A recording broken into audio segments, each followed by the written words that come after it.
Alors pour le dessert de cette semaine, Charlène, notre pâtissière, vous propose de faire un crumble à base de framboises et rhubarbe.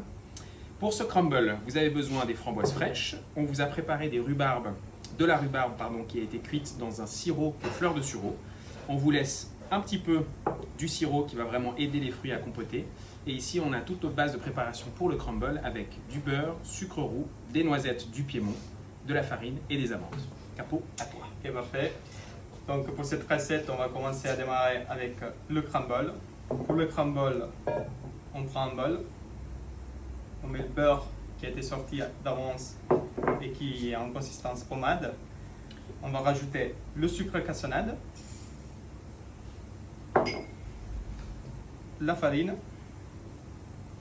On commence à mélanger le tout. On mélange grossièrement, n'hésitez pas à garder des gros morceaux.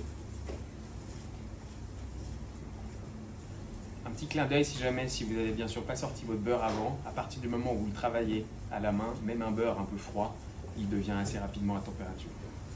Et on termine en rajoutant... Pardon Capo. On va juste vous montrer, la consistance. Donc voilà à peu près ce qu'on cherche avant de rajouter les derniers éléments. On termine en rajoutant les amandes effilées et les noisettes concassées. On mélange bien à la main.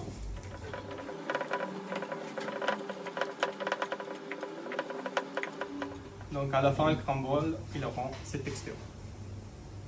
Ce qu'on a fait, c'est qu'on l'a mélangé pendant environ 2 minutes. L'avantage, c'est que la farine va vraiment travailler avec le beurre et devenir assez compacte. Ça vous donne vraiment cette texture de crumble qu'on va pouvoir travailler sur le dessus.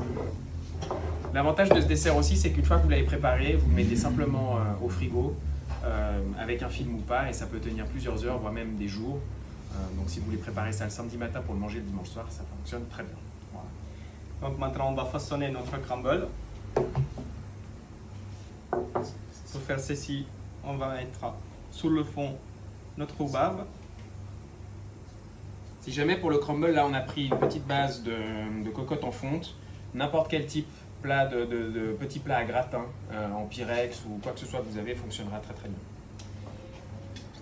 Les framboises fraîches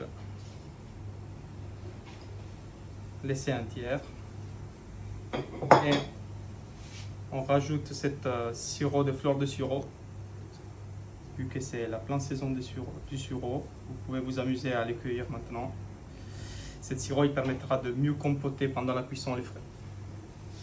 Et on termine en posant le crumble sous le dessus.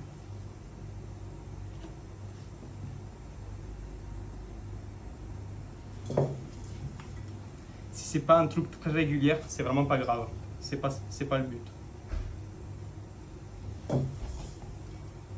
Faut pas avoir peur non plus si au début, au moment du dressage, ça dépasse beaucoup. Vous verrez qu'avec la cuisson et les fruits vont réduire en compotant. Et la base du crumble avec le beurre qui va fondre va aussi se tasser. Donc voilà, le but c'est d'avoir quelque chose de pas trop régulier et qui dépasse un petit peu. Alors notre crumble est maintenant dressé. Voilà à peu près le résultat. Maintenant, combien de temps de cuisson? Donc on va le mettre au four à 180 degrés entre 25 et 30 minutes jusqu'à quand la coloration elle vous ressemble jolie. Après 30 minutes de cuisson, notre crumble est maintenant prêt. Vous avez à peu près ce résultat, donc on voit qu'il est joliment caramélisé. On va vérifier aussi qu'à l'intérieur ça a bien compoté. Voilà. On est vraiment en texture parfaite. Vous pouvez juste le laisser refroidir un petit peu avant de le servir. Et si vous avez un peu de glace vanille, c'est encore meilleur.